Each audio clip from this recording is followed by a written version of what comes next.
अस्सलामुअलैकुम सामाईन, पेश खिदमत है इमरान सीरीज़ का novel D group part 1। Safdar car में तेज़ी से दारुल हुकूमत की जानिब बढ़ा जा रहा था। वो अपने एक दोस्त से मिलने कस्बा शादाब नगर गया हुआ था। उसका दोस्त, जिसका नाम कैप्टन वहीद था, वो शादाब नगर के एयरबेस कैंप का सेकंड चीफ इंचार्ज था। एक हादसे में ज़ख्मी हो गया और उसे इलाज मालिज के लिए शादाब नगर के ही CMH अस्पताल में दाखिल किया गया था। कैप्टन वहीद चूँकि ज़्यादा ज़ख्मी था, इसलिए वो कई रोज़ से बेहोश पड़ा था। फिर जब उसे होश आया तो उसने अपना सेल फ़ोन मंगवाकर अपने तमाम दोस्तों और अपने अजीज़ों को इस बारे में मुत्तला किया। इसने अपने एक्सीडेंट होने और अस्पताल में एडमिट होने के बारे में सबको बज़रिया SMS मुत्तला किया था, और इसने जिन अजीज़ और दोस्तों को टेक्स्ट मैसेज भेजे थे उनमें सफदर का नाम भी शामिल था। वो अपने दोस्त के हादसे में ज़ख्मी होने का मैसेज पढ़कर फ़ौरन शादाब नगर की तरफ रवाना हो गया।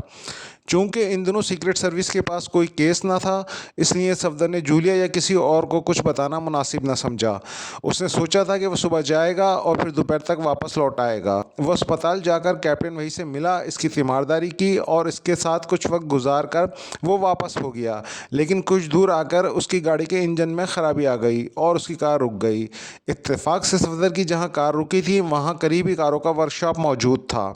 सफदर कार से उतरकर वर्कशॉप में गया और वहाँ से एक मैकेनिक को लेकर आया। कार मैकेनिक ने कार चेक की और फिर इसने सफदर से कहा कि कार के इंजन में ख़राबी है, जिसे ठीक करने में वक्त लगेगा और इसे कार वर्कशॉप में ले जानी पड़ेगी। सफदर ने उसकी बात मान ली और वो कार वर्कशॉप ले आया। कार ठीक होने में खासा वक्त लग गया। सफदर ने एक दो बार जूलिया को कॉल करके सूरत हाल से आगाह करने की कोशिश की, लेकिन जूलिया शायद अपने फ्लैट पे मौजूद ना थी। उसका सेल फ़ोन भी ऑफ जा रहा था। जूलिया के सिवा वो किसी और से बात नहीं करना चाहता था। कार ठीक होने पर वो दोपहर के वक्त वहाँ से रवाना हो सका था। जल्द से जल्द दारुल हुकूमत पहुँचने के लिए वो मेन रोड से जाने के बजाय एक शॉर्टकट रास्ते की तरफ आ गया। ये सड़क चंद किलोमीटर के बाद मेन रोड की तरफ जाती थी। सफदर चाहता था कि शॉर्टकट रास्ते के ज़रिए रात होने से पहले वो मेन रोड और फिर दारुल हुकूमत पहुंच जाएगा। इसके इर्द गिर्द सड़क के दोनों अतराफ दरख्त ही दरख्त दिखाई दे रहे थे। चूँकि ये गैराबाद इलाका था और सड़क के दोनों अतराफ बंजर मैदानी इलाका था, इसलिए वहाँ दूर दूर तक कोई दिखाई नहीं दे रहा था। चूँकि ये इलाका नवाही इलाकों में शामिल होता था और हर तरफ वीरानी और सुनसानी छाई रहती थी, इसलिए इस तरफ कोई शादिर व नादिर ही आता था। ये सड़क अमूमन खाली ही रहती थी। इस वक्त भी ऐसा ही था। इस सड़क पर सिवाय सफदर की कार के दूर दूर तक कुछ दिखाई नहीं दे रहा था। सड़क खाली होने की वजह से सफदर भी कार को इंतहाई तेज़ रफ्तारी से दौड़ा रहा था। सर्दियों के दिन थे और शाम के साए जल्द फैलना शुरू हो जाते थे, इसलिए सफदर की कोशिश थी कि वो जल्द से जल्द मेन रोड पहुंच जाए और फिर रात होने से पहले दारुल हुकूमत पहुंच जाए। अभी शाम पूरी तरह ना ढली थी, रोशनी भी अभी बाकी थी, इसलिए सफदर दूर तक सड़क को बासानी देख सकता था। वो तेज़ रफ्तारी से कार दौड़ा रहा था कि अचानक से दूर सड़क पर एक इंसानी जिस्म पड़ा हुआ दिखाई दिया। सफदर ने कार की रफ्तार कम करना शुरू कर दी। इंसानी जिस्म किसी औरत का मालूम हो रहा था, क्योंकि दूर से ही सफदर ने निस्वानी लिबास देख लिया था। वो कार को मखसूस रफ्तार पर ला के आहिस्ता आहिस्ता सड़क के उस हिस्से पर पहुँच गया जहाँ वाकई एक नौजवान लड़की बीच सड़क पर पड़ी थी, और जिस तरह से औंधे मुँह पड़ी थी इससे अंदाज़ा हो रहा था जैसे वो हलाक हो चुकी है या फिर बेहोश हो। सफदर ने कार सड़क पर रोकी और फिर वो कार से निकलकर उस लड़की की तरफ बढ़ने लगा। लड़की के करीब पहुंचकर ये देखकर इसके चेहरे पर कदरे इत्मीनान आ गया कि लड़की की सांस चल रही थी। लड़की ने कीमती सिल्क का शलवार कमीज सूट पहन रखा था। उसने गहरे नीले रंग की शॉल भी ओढ़ी हुई थी। उसके बाल हल्के सुनहरी माइल थे और वो सड़क पर यूं पड़ी थी जैसे चलते चलते थक गई हो और फिर उसी जगह लेटकर गहरी नींद सो गई हो। बाज़ारी लड़के के जिस्म पर कोई ज़ख्म नहीं था। इसके करीब या सड़क के इर्द गिर्द खून का भी कोई धब्बा दिखाई नहीं दे रहा था। लड़की ने जूते और जुराबें पहनी हुई थी। शक्ल सूरत से वो किसी अच्छे घराने की मालूम हो रही थी। सफदर आहिस्ता आहिस्ता आगे बढ़ा और फिर वो लड़की के पास घुटनों के बल बैठ गया। इसने लड़की का कंधा पकड़कर उसे झंझोड़ा। मिस, सफदर ने लड़की को कंधे से पकड़कर हिलाते हुए कहा, लेकिन लड़की के जिस्म में कोई हरकत न हुई। सफदर ने उसकी गर्दन की एक रग पर उंगलियां रखकर दबाई और फिर चंद लम्हे उसे चेक करने के बाद उसने एक तवील सांस ली और उठकर चारों तरफ देखने लगा। लड़की बेहोश थी और उसकी कैफियत देखकर सफदर को अंदाज़ा हो गया था कि लड़की ना सिर्फ तवील अरसे से बेहोश है बल्कि इसके जल्द होश में आने का भी कोई इम्कान मौजूद नहीं है। सड़क के किनारे पर दरख्त थे और दरख्तों के पीछे भी दोनों अतराफ दरख्तों का वसी सिलसिला फैला हुआ था। ऐसा लग रहा था जैसे ये सड़क किसी पुराने जंगल को काट कर निकाली गई हो। हर सू खामोशी छाई हुई थी। हैरत है, यहाँ तो दूर दूर तक कोई आबादी नहीं है, फिर ये लड़की कहाँ से आ गई और ये कौन है? सफदर ने हैरत भरे लहजे में कहा। औरत ज़ात थी, सफदर इसकी तलाशी भी नहीं ले सकता था। लड़की के पास कोई हैंडबैग या पर्स भी दिखाई नहीं दे रहा था। सफदर ने लड़की का कंधा पकड़कर उसे सीधा किया और फिर कुछ सोचकर इसने लड़की को उठाया और अपनी कार की तरफ बढ़ा। इसने कार का पिछला दरवाज़ा खोलकर अगबी सीट पर लड़की को लिटाया और कार का दरवाज़ा बंद कर दिया। लड़की सिर्फ बेहोश थी, इसलिए सफदर को इस बात की फ़िक्र नहीं थी कि लड़की को फौरी तौर पर अस्पताल पहुंचाना ज़रूरी है। इसने पहले ही इस मकाम को चेक करने का फ़ैसला किया जहां से लड़की बेहोश पड़ी मिली थी। इसने सड़क का बगौर जायज़ा लिया और फिर वह दरख्तों के पीछे जाकर चेकिंग करने लगा। शायद उसे कोई ऐसा क्लू मिल जाए जिससे पता चल सके कि लड़की वहां कैसे और कहां से आई थी, लेकिन इसे कोई क्लू ना मिला। सफदर ने एक तवील सांस लिया और फिर वो गाड़ी की तरफ बढ़ाया। इसने ड्राइविंग सीट पर बैठकर सर घुमाकर एक बार लड़की की तरफ देखा। लड़की उसी तरह बेहोश पड़ी हुई थी। सफदर ने कार का इंजन स्टार्ट किया और फिर वो कार को लेकर रवाना हो गया। शहर पहुंचकर वो लड़की को किसी अस्पताल ले जाने के बजाय अपने एक दोस्त के क्लिनिक ले गया। डॉक्टर का नाम शहजाद था। डॉक्टर शहजाद को सफदर ने सारी सूरत हाल बताई और इस लड़की की ट्रीटमेंट करने का कहा। डॉक्टर शहजाद ने लड़की का चेकअप किया और फिर इसे ताकत के चंद इंजेक्शन देकर सफदर के साथ अपने केबिन में आ गया। हुआ क्या है इस लड़की को? वो क्यों बेहोश है? सफदर ने डॉक्टर शहजाद से मुखातिब होकर पूछा। इसकी गर्दन पर एक छोटा सा निशान है जिसे देखकर लगता है कि इसकी गर्दन में कोई इंजेक्शन लगाया गया है। मैंने इसका ब्लड सैंपल ले लिया है। थोड़ी देर तक रिपोर्ट्स आ जाएंगी, फिर पता चल जाएगा इसे क्या हुआ है और ये क्यों बेहोश हुई है, डॉक्टर शहजाद ने कहा। तो सफदर खामोश हो गया। थोड़ी देर तक वो आपस में बातें करते रहे। फिर डॉक्टर शहजाद का जूनियर उस लड़की की रिपोर्ट लेकर आ गया। डॉक्टर शहजाद ने रिपोर्ट्स देखीं और फिर एक तवील सांस लेकर रह गया। क्या हुआ? सफदर ने पूछा, जो उसकी तरफ गौर से देख रहा था। लड़की को लाइमाकस इंजेक्शन लगाकर बेहोश किया गया है। इसके ब्लड सैंपल में लाइमाकस इंजेक्शन के ट्रेसेस मिले हैं, जो ख़ास तौर पर सर्जरी के लिए मरीज़ को तवील मुद्दत तक बेहोश रखने के लिए इस्तेमाल किया जाता है, डॉक्टर शहजाद ने कहा। तो सफदर के चेहरे पर हैरत के तासुरात फैल गए। इसने डॉक्टर शहजाद के सामने पड़ी हुई रिपोर्ट उठाई और उसे गौर से पढ़ने लगा। रिपोर्ट में तो लिखा है कि लाइमाकस गर्दन की मखसूस रग में बहुत ज़्यादा मिकदार में इंजेक्ट किया गया है, सफदर ने कहा। हाँ, इंजेक्शन की मिकदार ज़्यादा है, इसीलिए लड़की को होश में आने में वक्त लग रहा है, डॉक्टर शहजाद ने कहा। तो क्या इसे जल्द होश में आने का कोई इम्कान नहीं है? सफदर ने पूछा। क्यों नहीं, मैं किस मर्ज़ की दवा हूँ, डॉक्टर शहजाद ने मुस्कुराते हुए कहा। मतलब तुम इसे होश में ला सकते हो, सफदर ने कहा। हाँ, मैं MBBS डॉक्टर हूँ, कोई घिसियारा नहीं हूँ कि ये छोटा सा काम भी ना कर सकूं। मैं भी इस लड़की को एंटी लगा देता हूं। एंटी लगते ही लड़की को ज़्यादा से ज़्यादा 10 मिनट में होश आ जाएगा, डॉक्टर शहजाद ने कहा। वेल डन, तो फिर लगाओ इसे एंटी इंजेक्शन, सफदर ने कहा। लगा देता हूं, इतनी भी क्या जल्दी है? पहले तुम ये बताओ कि ये लड़की कौन है और तुम कहाँ से लाए हो, डॉक्टर शहजाद ने पूछा। क्यों, क्या तुम इसे जानते हो, सफदर ने पूछा। नहीं, अगर जानता होता तो मैं तुमसे क्यों पूछता, डॉक्टर शहजाद ने कहा। तो सफदर ने इसे शादाब नगर जाने और फिर लड़की के सड़क पर बेहोश मिलने का तमाम वाक़या बता दिया। हैरत है, मैंने सिस्टर से चेक कराया है, लड़की के जिस्म पर चोट या तशद्दुद का कोई निशान मौजूद नहीं है। इसका मतलब यह है कि लड़की को लाइमाकस इंजेक्शन लगाया गया और फिर से मरने के लिए किसी ने सुनसान सड़क पर फेंक दिया ताकि कोई इसकी मदद ना कर सके और ये बेहोशी की हालत में ही हलाक हो जाए, डॉक्टर शहजाद ने कहा। क्या इस इंजेक्शन से हलाकत मुमकिन है, सफदर ने चौंक कर पूछा। हाँ, इस इंजेक्शन का यही तोड़ है कि इसका एंटी लगा दिया जाए। अगर एंटी ना लगाया जाए तो 10 से 12 घंटों बाद इंजेक्शन लगने वाला हलाक हो जाता है और अगर वो ज़िंदा बच भी जाए तो उसकी बेहोशी किसी भी सूरत में नहीं टूटती। दूसरे लफ्ज़ों में, इस इंजेक्शन के लगने वाले को कोमा में चले जाता है। सर्जरी करने के लिए सर्जन भी इस इंजेक्शन का इस्तेमाल बहुत कम करते हैं। वो भी इंजेक्शन लगाने के 5 से 6 घंटे बाद एंटी लगाने के पाबंद होते हैं ताकि मरीज़ को एक बार होश में ज़रूर लाया जा सके और ज़रूरत पड़ने पर मरीज़ को फिर ये इंजेक्शन लगा के 5 से 6 घंटों के लिए बेहोश कर दिया जाता है ताकि अगर सर्जरी बाकी हो तो उसे मुकम्मल किया जा सके। डॉक्टर शहजाद ने कहा, अच्छा अब उठो और चलकर उसे एंटी लगाओ ताकि पता चल सके कि वो कौन है और उसे इतनी दूर सुनसान सड़क पर किसने और क्यों फेंक दिया था, सफदर ने कहा। तो डॉक्टर शहजाद ने इस्बात में सर हिला दिया और फिर वो सफदर को लेकर प्राइवेट रूम में पहुंच गया जहां लड़की बेड पर बदस्तूर बेहोश पड़ी हुई थी। वहां एक नर्स इसकी देखभाल कर रही थी। डॉक्टर शहजाद ने एक चिट पर इसे एंटी इंजेक्शन का नाम लिख कर दिया तो नर्स सर हिलाकर रूम से निकल गई। थोड़ी देर बाद वो एक सिरिंज और एक इंजेक्शन ले आई। डॉक्टर शहजाद ने इससे इंजेक्शन और सिरिंज ली और फिर वो खुद इंजेक्शन की सील तोड़कर सिरिंज में हल्के जर्द रंग का सियाल भरने लगा। शीशी खाली होते ही इसने साइड पर रखी डस्टबिन में फेंक दी और फिर वो लड़की के पास आ गया। उसने दोनों उंगलियों से लड़की की गर्दन टटोली और फिर उसने एक मखसूस रग को चुटकी में पकड़कर सिरिंज की सुई इस रग में उतार दी। बस अब 10 मिनट बाद में इसे होश आ जाएगा, डॉक्टर शहजाद ने कहा। तो सफदर ने इस बात में सर हिला दिया।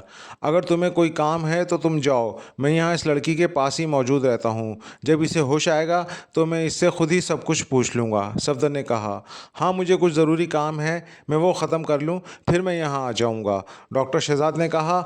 फिर उसने वहाँ मौजूद नर्स को चंद हिदायत दी और फिर वहाँ से चला गया। 10 मिनट बाद लड़की के जिस्म में हरकत पैदा हुई तो सफदर चौंक पड़ा। सिस्टर, सफदर ने नर्स को देखकर कहा जो अलमारी से कुछ सामान निकाल रही थी। इसकी आवाज़ सुनकर वो चौंक पड़ी। मरीज़ा को होश आ रहा है, आप इसके पास आ जाएं। जो हो सकता है ये खुद बदले हुए माहौल में देखकर रिएक्ट करने की कोशिश करें, सफदर ने कहा। तो नर्स तेज़ तेज़ चलती हुई बेड के पास आ गई। लड़की बुरी तरह से कसमसा रही थी और इसके मुंह से कर्राहें निकल रही थीं। जिस चंद लम्हे वो कर्राती और कसमसाती रही, फिर उसने यकलक आंखें खोल दी। मेरा भाई उसके मुंह से निकला और वो एक झटके से उठकर बैठ गई। अरे अरे, आप लेट ही रहें, नर्स ने उसे उठते देखकर फ़ौरन उसके कंधे पकड़ते हुए कहा। तो तुम कौन हो और ये कौन सी जगह है? लड़की ने आंखें फाड़ फाड़ कर इसे और इर्द गिर्द के माहौल को देखते हुए तेज़ और खौफ भरे लहजे में कहा और फिर इसकी नज़रें सफदर पर जम गईं। तुम इस वक्त एक प्राइवेट क्लिनिक में हो, नर्स ने कहा। क्लिनिक? कौन सा क्लिनिक? और कौन लाया है मुझे यहाँ? और मेरा भाई कहाँ है? लड़की ने कहा। ये न्यू वन क्लिनिक है और तुम्हें यहाँ ये साहब लेकर आए हैं, नर्स ने कहा। तो लड़की गौर से सफदर की तरफ देखने लगी। सफदर आगे बढ़ा और बेड के पास आ गया। कौन हैं आप और ये सिस्टर क्या कह रही हैं? आप मुझे यहाँ लाए हैं? कहाँ से लाए हैं आप मुझे? और वो सब कहाँ हैं? वो मेरा भाई, लड़की ने सफदर की तरफ देखते हुए कहा। उसका जिस्म आहिस्ता आहिस्ता कांप रहा था और उसकी आंखों में ज़माने भर का खौफ छाया हुआ था। आप मुझे शादाब नगर की शुमाल की तरफ कोहसार जंगल की सड़क पर बेहोश पड़ी मिली थी मोहतरमा, इसलिए मैं आपको वहाँ से उठाकर यहाँ ले आया, सफदर ने कहा। कोहसार जंगल? क्या मतलब? मेरा भाई और वो सब कहाँ गए? लड़की ने खौफ भरे लहजे में कहा और बार बार मेरा भाई कह रही थी। कौन है आपका भाई और आप किन लोगों की बात कर रही हैं? सफदर ने कहा। पहले तुम अपना नाम बताओ, लड़की ने कहा। मेरा नाम माजिद है, सफदर ने कहा। इसने अपने दोस्त डॉक्टर शहजाद को भी यही नाम बताया हुआ था। माजिद? कौन माजिद? क्या करते हो तुम? लड़की ने कहा। मैं पुलिस में काम करता हूँ, सफदर ने कहा। तो पुलिस का नाम सुनकर लड़की की आंखों में चमक सी आ गई, लेकिन दूसरे लम्हे इसकी आंखों की चमक ख़त्म हो गई और वह एक बार फिर बुझी बुझी सी दिखाई देने लगी। वो लोग 4 लोग थे। वो अचानक मेरे घर में घुस आए थे और उन्होंने मुझे मशीन गनों की जर्द से ज़ख्मी कर दिया था, लड़की ने खौफ भरे लहजे में कहा। कौन लोग और आप कहाँ रहती हैं? सफदर ने पूछा। नर्स भी हैरत से लड़की की शक्ल देख रही थी। मैं इमामिया कॉलोनी में रहती हूँ, वहाँ हमारा घर है। मैं अपने छोटे भाई नासिर के साथ अकेली थी। मेरी अम्मी किसी रिश्तेदार के घर गई हुई थीं। हम कमरे में बैठे टीवी देख रहे थे कि न जाने कहाँ से 4 अफराद अंदर घुस आए। उनके हाथों में मशीन गनें थीं। उन्हें देखकर मैं और मेरा भाई डर गया। उन्होंने हम पर मशीनें तान लीं और फिर, लड़की ने कहा और फिर वो खौफ के अंदाज में खामोश हो गई।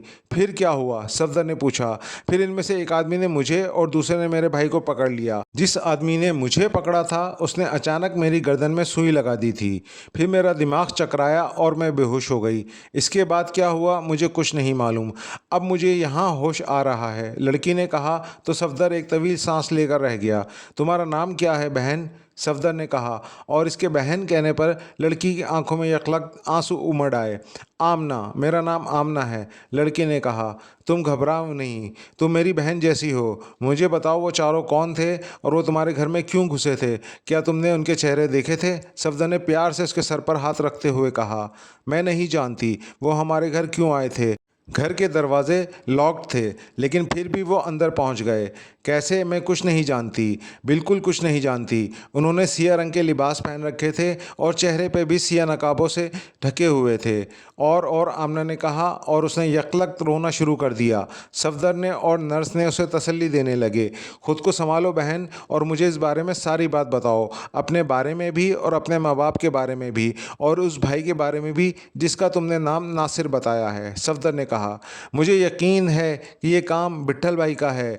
उसी ने मुझसे बेहोश करके सड़क पर फेंका होगा और मेरे भाई को अगवा करके ले गया होगा। मेरा भाई, ओह, कहीं विट्ठल भाई ने मेरे भाई को कत्ल तो नहीं कर दिया? लड़की ने खौफ भरे लहजे में कहा। विट्ठल भाई? कौन है ये विट्ठल भाई, और इससे तुम्हारा क्या ताल्लुक़ है? सफदर ने पूछा। हम दो भाई बहन हैं। भाई मुझसे छोटा है और उसकी उम्र तकरीबन 15 साल है। हमारे वालिद, जो महकमा औकाफ़ में एडमिन ऑफिसर थे, 5 साल पहले फ़ौत हो गए थे। वो इंतहाई ईमानदार आदमी थे, इसलिए सिर्फ तनख्वाह पे गुजारा ही था। इसके बाद हमारी माँ ने दिन रात मेहनत मजदूरी कर कर हमें पाला पोसा। मैंने ग्रेजुएशन किया हुआ है। वालिद साहब की वफ़ात के बाद मैंने एक प्राइवेट स्कूल में मुलाजमत कर ली थी। इस तरह किसी न किसी अंदाज में गुजारा चलता रहा। मेरा छोटा भाई नासिर मैट्रिक में पढ़ता है।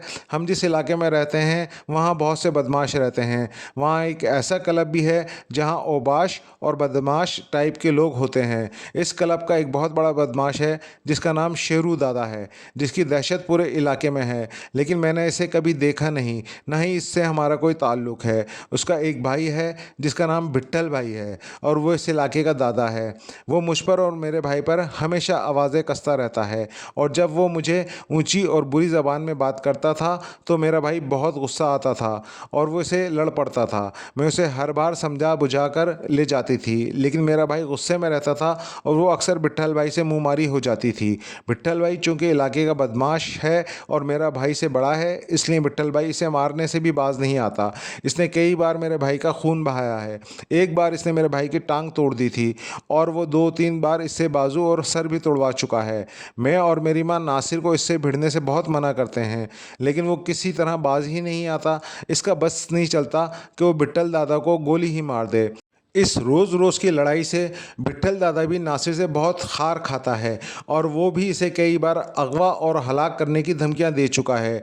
आज सुबह जब वह स्कूल से वापस आया तो वो बेहद गुस्से में था। इसने मेरे पूछने पे बताया कि आज फिर इसकी विट्ठल भाई से तू मैं हुई है, और विट्ठल भाई इसे धमकी दे रहा है कि अगवा करके ले जाएगा या फिर बीच सड़क पर गोली मारकर हलाक कर देगा।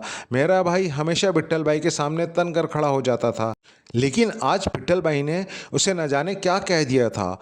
वो गुस्से में होने के बावजूद बेहद डरा हुआ था। वालदा घर पर नहीं थी, वो एक पुरसे पर गई हुई थी। नासिर ने सारे घर की खिड़कियां और दरवाजे बंद किए थे। वो मेरे साथ कमरे में बैठा टीवी देख रहा था। फिर अचानक कमरे का दरवाज़ा एक धमाके से खुला और वो चारों अंदर आ गए। उन्होंने सिया रंग के लिबास और सिया रंग के नकाब पहन रखे थे। इनमें से एक आदमी का जिस्म बिल्कुल विट्ठल भाई जैसा था। मुझे यकीन है वो विट्ठल भाई ही था जो अचानक अपने तीनों साथियों समेत हमारे घर में घुस आया था, और उसने ही ये सब कुछ किया है। आमना ने मुसलसल रोते हुए कहा, अगर विट्ठल भाई तुम्हें इतना तंग करता था और तुम्हारे भाई को मारता पीटता था तो तुमने कभी उसकी किसी से शिकायत नहीं की? सफदर ने पूछा। मैं तो बेबस और कमज़ोर लड़की हूँ। मैं तो उन गुंडों से नहीं लड़ सकती और ना ही उनका मुकाबला कर सकती हूँ। मैंने मोहल्ले के बुज़ुर्गों और बड़े लोगों से कई बार कहा, लेकिन वो सब विट्ठल भाई और उसके बड़े भाई शेरू दादा से डरते हैं, इसलिए कोई भी हमारी मदद नहीं करता। आमना ने कहा, तो क्या वहाँ कोई पुलिस स्टेशन नहीं था? वहाँ जाकर तुम विट्ठल भाई के खिलाफ रिपोर्ट कर देती। सफदर ने कहा, मोहल्ले का एक बूढ़ा आदमी है रहमत बाबा, वो इस मामले में हमसे हमदर्दी रखता है। इसने भी हमें विट्ठल भाई के खिलाफ पुलिस में दरख्वास्त देने का कहा था। एक बार वो मेरे और नासिर के साथ पुलिस स्टेशन गया था, लेकिन उन्होंने हमारी कोई बात नहीं सुनी और हमें डरा धमकाकर वापस भेज दिया। रहमत बाबा बूढ़े और बीमार आदमी हैं, वो ज़्यादा चल फिर नहीं सकते, इसलिए वो भी बेबस होकर बैठ गए। आमना ने रुक रुक कर बात करते हुए कहा। उसकी आंखों से आंसू टपकने लगे थे। क्या तुमने और तुम्हारे भाई नासिर ने विट्ठल भाई के बड़े भाई शेरू दादा से बात करने की कोशिश नहीं की? सफदर ने कहा। वो जिस क्लब में होता है वहाँ बड़े बड़े गुंडे मौजूद होते हैं। जब हमारी विट्ठल भाई के सामने एक नहीं चलती तो हम इसके भाई के सामने जाने की जुर्रत कैसे कर सकते हैं? आमना ने कहा। तुम बेफिक्र रहो, तुम मेरी बहन हो और नासिर मेरा छोटा भाई है। मैं तुम्हारी मदद करूंगा। ये क्लिनिक मेरे दोस्त का है, इसका नाम डॉक्टर शहजाद है। डॉक्टर शहजाद तुम्हारा ख्याल रखेगा। जब तुम ठीक हो जाओगी तो वो खुद तुम्हें तुम्हारे घर पहुंचा देगा और तुम यकीन रखो शाम तक नासिर घर वापस पहुंच जाएगा। सफदर ने कहा। क्या वाकई आप ऐसा करेंगे? क्या वाकई नासिर वापस आ जाएगा? आमना ने इस बार नज़रें उठाते हुए यकीन न आने वाले लहजे में कहा। मैं जो कुछ कह रहा हूँ पूरी जिम्मेदारी से कह रहा हूँ। तुम मुझ पर एतमाद करो और मुझे इस क्लब का नाम बता दो। सफदर ने कहा। क्लब का नाम है ब्लैक क्लब। आमना ने कहा। ठीक है, तुम डॉक्टर साहब के साथ इनकी कार में अपने घर चली जाना, मैं नासिर को लेकर वहीं आऊँगा। सफदर ने कहा। लेकिन मैं डॉक्टर साहब के साथ कार में नहीं जा सकती क्योंकि उन्हें देखकर मोहल्ले वाले बातें करेंगे। मैं बस पर वापसी चली जाऊंगी। अलबत्ता मैं आपको अपना पता बता देती हूँ, आमना ने कहा और उसके साथ ही उसने पता बता दिया। ठीक है, अभी तुम आराम करो, मैं डॉक्टर शहजाद से कह देता हूँ जब तुम नॉर्मल हो जाओगी तो वो तुम्हें बस स्टैंड तक छोड़ आएगा। सफदर ने कहा और आमना ने इस बात में सर हिला दिया। खुदा करे जो आप कह रहे हैं वैसा ही हो जाए। सब कहते हैं इन दोनों भाइयों से कोई मुकाबला नहीं कर सकता। पुलिस भी उनके साथ मिली हुई है और उसके आला काम से भी रवाबित हैं। आमना ने कहा। तुम बेफिक्र रहो, मेरे साथ ये दोनों 2 मिनट भी नहीं खड़े हो सकेंगे। सफदर ने कहा और वो कुछ देर बैठा आमना से बातें करते रहा। फिर डॉक्टर शहजाद वहाँ आ गए। आमना को होश में देखकर वो बेहद खुश हुए। सफदर ने इसे सारी तफसील बताई जिसे सुनकर डॉक्टर शहजाद को भी भट्टल भाई और उसके भाई शेरू दादा पर बेहद गुस्सा आया। सफदर ने उनसे कहा कि वो आमना का ख्याल रखे और जब आमना नॉर्मल हो जाए तो वो उसे बस स्टैंड या फिर किसी टैक्सी स्टैंड तक छोड़ आए ताकि वो घर जा सके। उसने एक बार फिर आमना को तसल्ली दी और फिर वो आमना और डॉक्टर शहजाद से इजाज़त लेकर वहाँ से निकल आया। थोड़ी देर बाद इसकी कार ब्लैक क्लब की पार्किंग में पहुंचकर रुक गई। इसने कार लॉक की और फिर तेज़ तेज़ कदम उठाता हुआ वो होटल के मेन गेट की तरफ बढ़ता चला गया। सफदर ने पहले भी शेरू दादा और उसके क्लब का नाम सुना हुआ था। शेरू दादा इस क्लब का मैनेजर भी था और मालिक भी। ये क्लब जराइम पेशा अफराद और गुंडों की अमाज का था और शेरू दादा खुद भी हर किस्म के जराइम में मुलव्विस रहता था। क्लब के अलावा शेरू दादा का एक होटल भी था जिसका नाम जमान होटल था। एक केस के दौरान कुछ अरसा पहले सफदर इस होटल में तहकीकात करने आया था तो इसे शेरू दादा के बारे में मालूम हुआ था। ज़ेर ज़मीन दुनिया में वाकई शेरू दादा के नाम की धाक बैठी हुई थी, लेकिन चूँकि सफदर की ये फील्ड नहीं थी इसलिए वो पहले कभी बराह रास्त इस क्लब में ना आया था। शेरू दादा भारी बदन का आदमी था और अपने चेहरे मोहरे ही अंदाज से लड़ाका नज़र आता था। सफदर ने केस के सिलसिले में शेरू दादा से भी मुलाकात की थी और उसने शेरू दादा से अपना तारुफ खुफिया सर्विस के एहलकार के तौर पे करवाया था। खुफिया सर्विस का सुनकर शेरू दादा कदरे परेशान हो गया और उसने सफदर के साथ मुकम्मल ताउन किया था। सफदर ने इसे अपना नाम शाहिद लतीफ़ बताया था। क्लब की गेट पर एक मुसल्ला आदमी मौजूद था। शेरू दादा है क्लब में? सफदर ने उस आदमी के करीब रुकते हुए कहा। जी हाँ, बॉस अपने ऑफिस में मौजूद हैं। उस आदमी ने कहा। कहाँ है इसका ऑफिस? सफदर ने पूछा। तो उस आदमी ने उसे शेरू दादा के ऑफिस के बारे में बता दिया। तो सफदर सर हिलाता हुआ आगे बढ़ा और फिर एक हॉल से गुजरकर वो साइड से होता हुआ शेरू दादा के ऑफिस के दरवाजे पे पहुंच गया। उसने ऑफिस का बंद दरवाज़ा धकेल कर खोला और अंदर दाखिल हुआ तो सामने बड़ी सी मेज़ के पीछे शेरू दादा मौजूद था। ओह, तुम्हारा नाम शाहिद लतीफ़ है ना? वही शाहिद लतीफ़ जिसने एक केस के सिलसिले में मुझसे होटल आकर बात की थी। शेरू दादा ने सफदर को देखकर चौंकते हुए कहा। हाँ, मैं वही शाहिद लतीफ़ हूँ। सफदर ने कहा तो शेरू दादा की आंखों में बेचैनी सी फैल गई। आज इधर कैसे भूल पड़े? शेरू दादा ने सफदर को देखकर हैरान होते हुए कहा। तुमसे एक काम पड़ गया है। सफदर ने कहा। ओह अच्छा, कौन सा काम बताओ? शेरू दादा ने कहा। तुम्हारे भाई भिट्टल ने इस मोहल्ले की एक शरीफ लड़की के 9 उम्र भाई नासिर को दिन दहाड़े अगवा कर लिया है। मैं इस लड़के की वापसी चाहता हूँ। सफदर ने मेज़ की साइड पर मौजूद कुर्सी पर बैठते हुए खुश्क लहजे में कहा। ओ अच्छा, मगर तुम्हारा उन लोगों से क्या ताल्लुक़ है? शेरू दादा ने चौंक कर कहा। मेरा उनसे बराह रास्त कोई ताल्लुक़ नहीं है, लेकिन अभी थोड़ी देर पहले इस मोहल्ले के एक आदमी ने मुझे बताया कि वो शरीफ लोग हैं, इसलिए मैं उनके साथ ऐसा नहीं होना चाहिए। सफदर ने कहा। आई एम सॉरी शाहिद लतीफ़, मैं इस सिलसिले में कुछ नहीं जानता। शेरू दादा ने सख्त लहजे में कहा। जानते नहीं हो या फिर मुझे बताना नहीं चाहते? सफदर ने इसकी आंखों में आंखें डालते हुए कहा। नहीं, मैं कुछ नहीं जानता। मेरा भाई ऐसा नहीं है कि वो छोटे छोटे लोगों को अगवा करता पड़े। तुम्हारे यकीनन किसी ने गलत इत्तला दी है। शेरू दादा ने कहा। मेरी इत्तला हतमी है। मैं जानता हूँ कि ये काम तुम्हारे भाई भिट्टल ने ही किया है। बताओ कहाँ है वो? सफदर ने सख्त लहजे में कहा। तुम गलत कह रहे हो। मेरा भाई पिछले 2 दिन से यहाँ नहीं है। वो तो काम के सिलसिले में दूसरे शहर गया हुआ है। शेरू दादा ने कहा। सोच लो शेरू दादा, मैं पुरानी जान पहचान होने के नाते तुम्हारा ख्याल कर रहा हूँ। अगर तुम ये समझ रहे हो मैं यहाँ अकेला आया हूँ तो ये तुम्हारी भूल है। खुफिया वालों ने इस क्लब को चारों तरफ से घेर रखा है। ऐसा ना हो कि वो यहाँ आ जाएं, और वो यहाँ आ गए तो वो तुम समेत तुम्हारे क्लब के तमाम अफराद बेमौत मारे जाएंगे। और तुम जानते हो, हम लोग मुल्क में मफादात के लिए 20 लोगों को कत्ल कर दें तो इससे भी कोई पारगश्त नहीं होती, और हम पीछे ऐसा कोई निशान नहीं छोड़ते जिससे किसी को इस बात का पता चल सके कि ये कत्लेआम में किसका हाथ है और उन्हें किस जुर्म में कत्ल किया गया है। सफदर ने तुर्क लहजे में कहा तो शेरू दादा का रंग जर्द पड़ गया। क्या क्या क्या तुम सच कह रहे हो? क्या वाकई बाहर खुफिया वाले मौजूद हैं? शेरू दादा ने खौफ भरे लहजे में कहा। अगर मेरी बात पे यकीन नहीं तो 10 मिनट मुझे और यहाँ बिठा रहने दो। मैं यहाँ से सही सलामत बाहर ना गया या मैंने उन्हें कॉल करके अपनी खैरियत की इत्तला ना दी तो यहाँ जो कुछ होगा तुम इसका सोच भी नहीं सकते। सफदर ने सख्त लहजे में कहा। लेकिन खुफिया इदारे वालों का इस लड़के से क्या ताल्लुक़? क्या तुम सिर्फ उसी लड़के के लिए यहाँ आए हो? शेरू दादा ने हैरान होकर कहा। हाँ, तुम्हारे भाई ने जिस घर की तरफ नज़र उठाई हैं वो घर मेरा ही है। वहाँ मेरे भाई बहन और मेरी माँ रहती है। सफदर ने उसकी आंखों में आंखें डालते हुए कहा। ये कैसे मुमकिन है? तुम्हें आज से पहले ना तो उनसे मिलते देखा गया और ना पहले तुम कभी इस मोहल्ले में नज़र आए हो, फिर ये सब? शेरू दादा ने कहा। मैं यहाँ तुम्हें अपने रिश्तेदारों की तफसील बताने के लिए नहीं आया हूँ। जो पूछ रहा हूँ मुझे उसका जवाब दो। नासिर कहाँ है? सफदर ने इंतहाई सर्द लहजे में कहा, और उसका लहजा इस कदर सख्त था कि शेरू दादा जैसा बदमाश भी एक बार कांप कर रह गया। तुम लेट आए हो, अब वो लड़का वापस नहीं हो सकता। शेरू दादा ने कहा। क्यों, क्या हुआ है इसे? सफदर ने बुरी तरह चौंकते हुए कहा। इसकी कीमत अच्छी मिल गई थी इसलिए हमने इसे फ़रोख्त कर दिया है। शेरू दादा ने ऐसे लहजे में कहा जैसे वो किसी लड़की की बजाय किसी भैंस या गाय की बात कर रहा हो। कहाँ फ़रोख्त किया है उसे? सफदर ने होठ बीचते हुए कहा। इत्तेफाक से एक काफिस्तानी स्मगलर आया हुआ था। उसे 9 उम्र लड़कों की ज़रूरत थी। मैंने उसे दिखाया तो उसने माकूल रकम लगाकर मैंने उसे दे दिया। शेरू दादा ने दांत निकालते हुए कहा। अब वो स्मगलर और लड़का कहाँ है? सफदर ने पूछा। वो उसे बेहोशी का इंजेक्शन लगाकर ले गया था। शायद अब तक वो कामना पहुंच भी गए होंगे। शेरू दादा ने कहा। कांगना, ये कौन सी जगह है? सफदर ने हैरत भरे लहजे में कहा।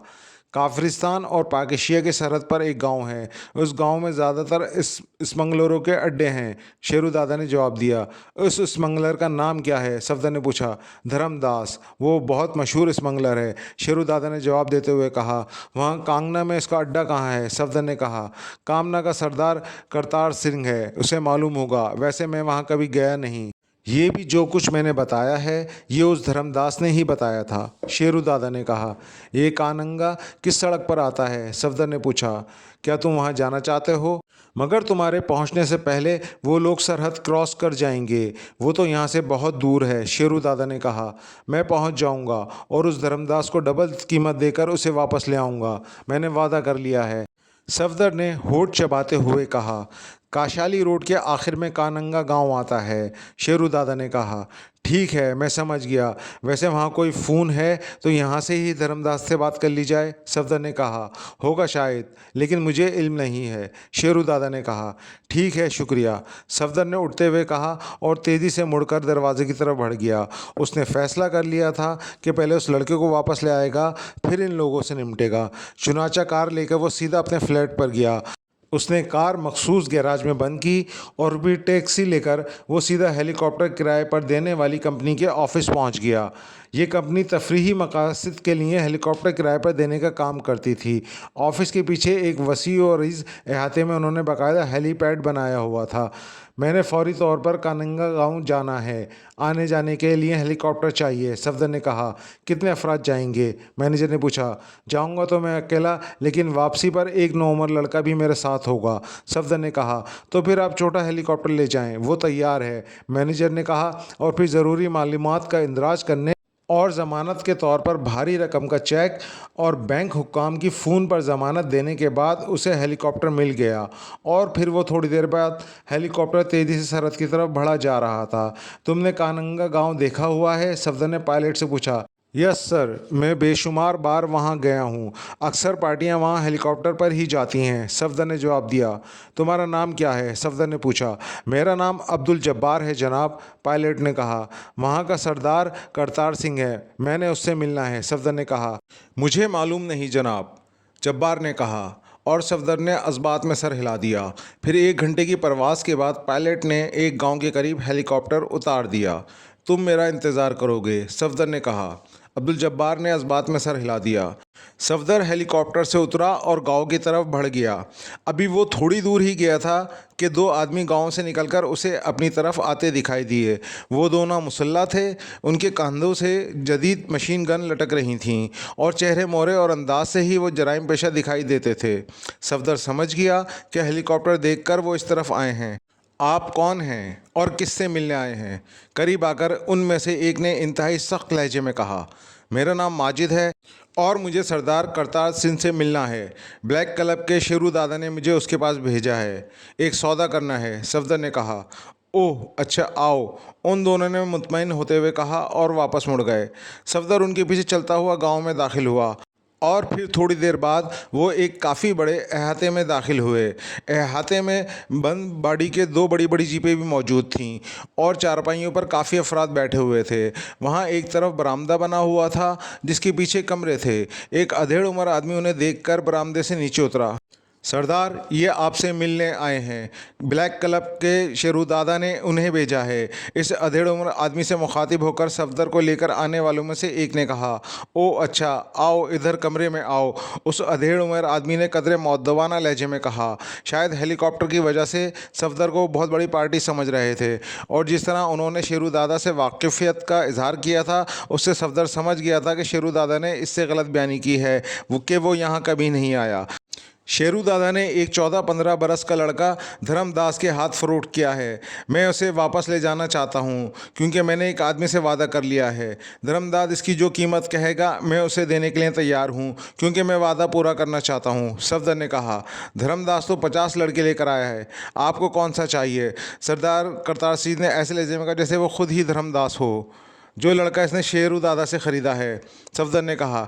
ठीक है, मैं धर्मदास को बुला लेता हूँ, फिर बात होगी, सरदार करतार सिंह ने कहा और फिर उठकर चला गया। सफदर 50 लड़कों के बारे में सुनकर बेहद परेशान हो गया था क्योंकि बहरहाल ये 50 लड़के भी अगवाशुदा होंगे और सफदर ये कैसे बर्दाश्त कर सकता था कि वो उन्हें छोड़कर सिर्फ एक लड़के को ले जाए। वो बैठा सोच रहा था कि अब क्या किया जाए कि कमरे का दरवाज़ा खुला और सरदार करतार सिंह एक आदमी के साथ अंदर दाखिल हुआ। यह आदमी लंबे कद और भारी जिस्म का था। उसके चेहरे से खबासत टपक रही थी। जी बताएं, क्या मसला है? उस आदमी ने बड़े झटकेदार लहजे में सफदर से मुखातिब होकर कहा। आपका नाम धर्मदास है? सफदर ने बड़े इत्मीनान भरे लहजे में कहा। जी हाँ, यही धर्मदास है, सरदार करतार सिंह ने कहा। आप शेरू दादा से जो लड़का ख़रीद कर लाए हैं वो मुझे चाहिए और ये भी बता दूं कि शेरू दादा ने मुझे यहाँ भेजा है। आप जो मुनाफा लेना चाहें वो मैं दे दूंगा, सफदर ने कहा। क्या आप इस बात की तस्दीक शेरू दादा से करा सकते हैं? वो हमारा मेन सप्लायर है, वो कैसे आपको भेज सकता है? धर्मदास ने कहा।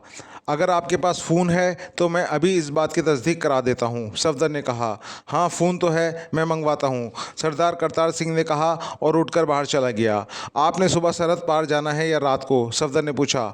आप क्यों पूछ रहे हैं, धर्मदास ने चौंक कर पूछा। इसलिए कि अगर आप रात तक रुक जाएं तो हो सकता है कि मैं आपके पूरे माल का यहीं पर अच्छा सौदा करा दूं, सफदर ने कहा। ओ यहाँ किसके साथ? यहाँ तो फ़रोख्त करने वाले हैं, ख़रीदने वाले तो नहीं हैं, धर्मदास ने कहा। यहाँ कौन सा काम नहीं होता? अगर काफिरिस्तान से लड़कियाँ यहाँ लाकर फ़रोख्त हो सकती हैं तो यहाँ की लड़कियाँ और लड़के भी तो ख़रीदे जा सकते हैं, सफदर ने कहा।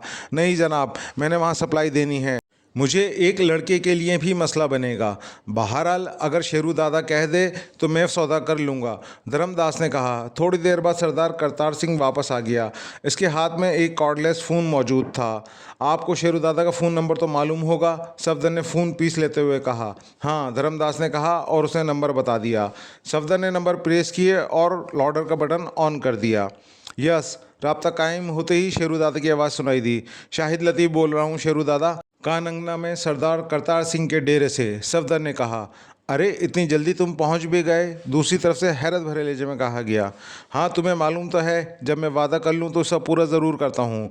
मैं हेलीकॉप्टर लेकर यहाँ पहुँचा हूँ। धर्मदास साहब और सरदार करतार सिंह साहब भी यहाँ मौजूद हैं।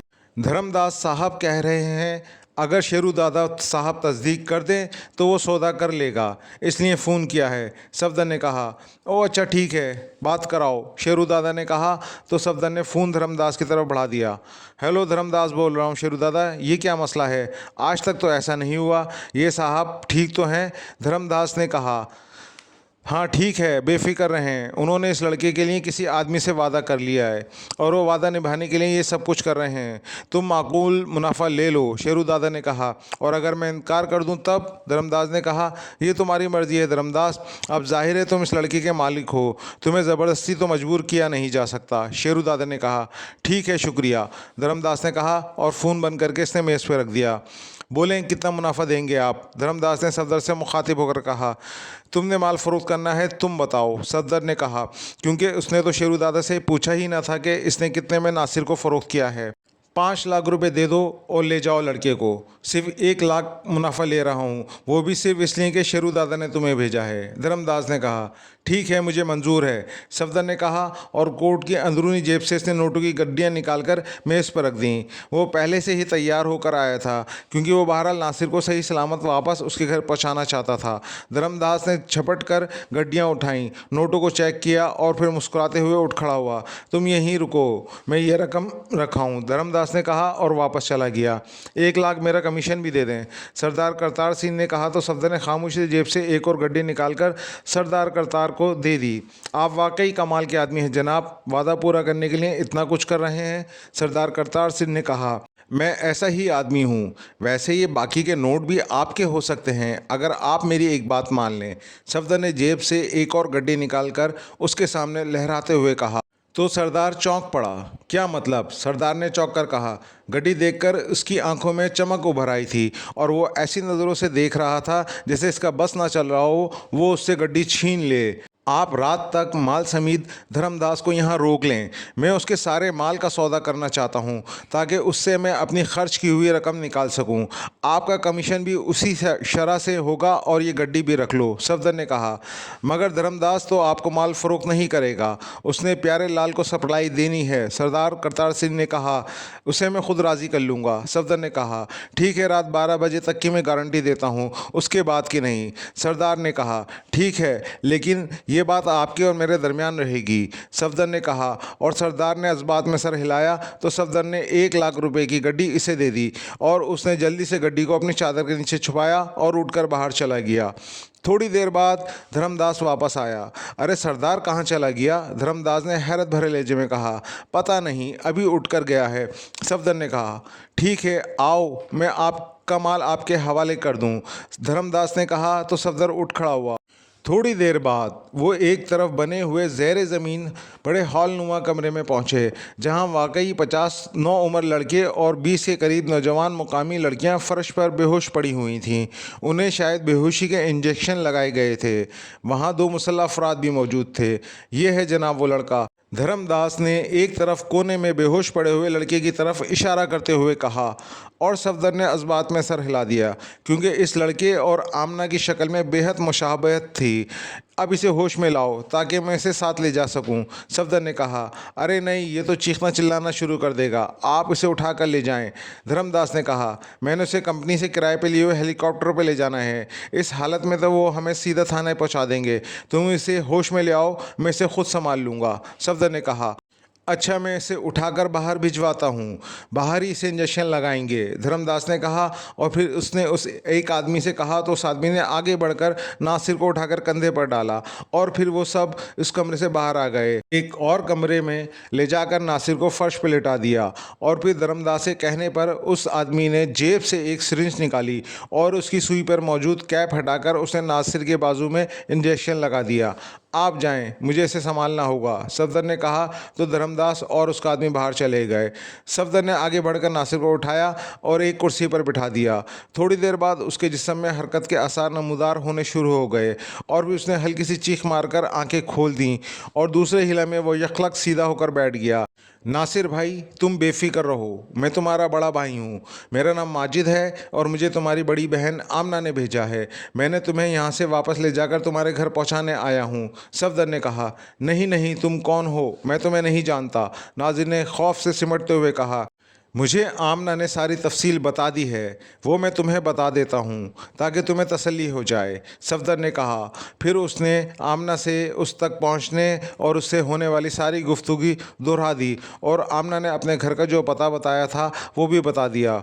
ओहो, क्या तुम वाकई भाई हो? नासिर ने इस बार कदरे मुतमईन लहजे में कहा तो सफदर ने इस बात में सर हिला दिया तो नासिर के चेहरे पर गहरे इत्मीनान के तासुरात फैलते चले गए। मैं कहाँ हूँ? ये कौन सी जगह है? नासिर ने कहा तो सफदर ने उसे यहाँ तक पहुँचने और उसे वापस हासिल करने की सारी तफसील बता दी। ओहो, आपने ये सब कुछ किया है, इतनी बड़ी रकम दी है मेरे लिए?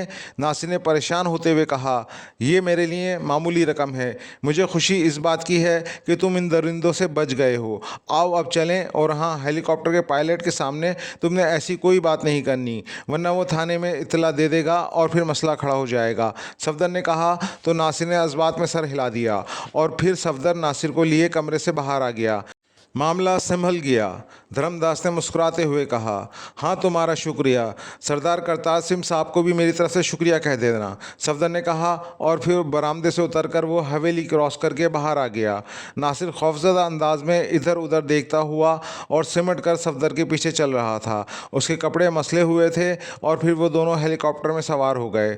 चलो अब्दुल जब्बार वापस, सफदर ने पायलट से कहा तो पायलट ने इस बात में सर हिला दिया और थोड़ी ही देर बाद हेलीकॉप्टर फिजा में बुलंद हो गया। फिर 1 घंटे के सफ़र के बाद हेलीकॉप्टर वापस कंपनी के अहाते में बने हुए हेलीपैड पर उतर गया तो सफदर नासिर को लेकर बाहर आ गया। थोड़ी देर बाद उसे खाली टैक्सी मिल गई और उसने उसे पता बता दिया और नासिर को अगवी सीट पर बिठाकर वो खुद फ्रंट सीट पर ड्राइवर के साथ बैठ गया। इमामिया कॉलोनी के करीब उन्होंने टैक्सी छोड़ी और नासिर उसकी रहनुमाई करता हुआ अपने मकान तक पहुंच गया। वहां गली में सब नासिर को देखकर हैरान रह गए। आमना भी गली में थी, उसे शायद पहले ही इत्तला मिल गई थी और वो भी घर से बाहर आ गई थी। नासिर भाई को देखकर रोती हुई उससे चिमट गई। छोटे भाई को संभालो आमना, मैं फिर आऊँगा, मुझे एक ज़रूरी काम से जाना है, सफदर ने कहा। आप बैठें तो सही, आमना ने कहा। नहीं, अभी नहीं, मैं फिर आऊँगा, फिर तफसील से बात होगी, सफदर ने कहा और तेज़ी से वापस मुड़ गया। बाहर सड़क पर पहुंचकर उसने एक बार फिर टैक्सी ली और सीधा इमरान के फ्लैट पर पहुंच गया। इमरान उसे इस तरह अचानक देखकर हैरान रह गया और सफदर ने उसे सुबह से लेकर अब तक की सारी रुदात बता दी। ओह वेरी गुड सफदर, तुमने मेरा दिल खुश कर दिया, इमरान ने इंतहाई तहसीन आमीज़ लहजे में कहा।